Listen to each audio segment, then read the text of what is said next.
pregunté a Jasmine Crockett, mejor conocida como Jazmín de la Sierra Valiente, qué nos pudiera decir a todas esas mujeres que hemos perdido la esperanza, que algunas ni siquiera quieren votar y otras sentimos algunas veces que nuestra voz no cuenta. Y esto fue lo que me contestó. You know, if that was the case, we wouldn't be looking at an administration that is trying to pass the SAVE Act. They passed this out of the House last year or last session, and then it didn't pass the Senate. They now are going back in again to try to pass it. This is a specific target on the backs of women. They don't want women to have a voice. Women marched for suffrage and the ability to vote back in 1913.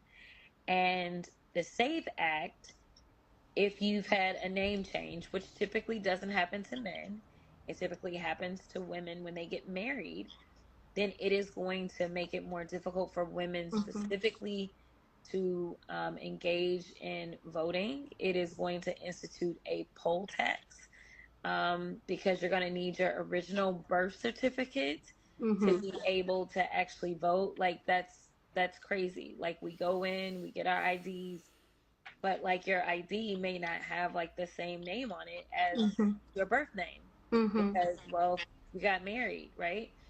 So why would they target women if for some reason there wasn't value to your voice?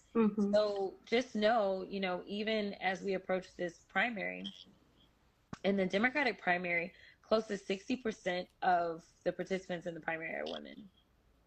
And when we look at the general election, we're looking at a little bit more than 50% of the general electorate will be women. So why is it that we should have any women that sit on the sidelines?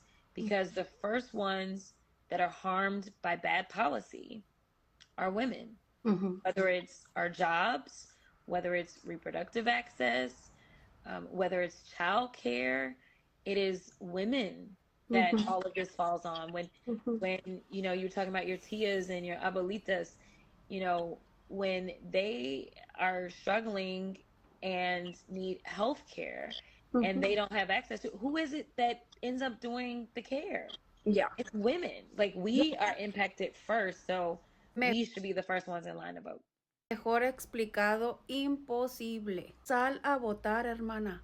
Vota, por favor.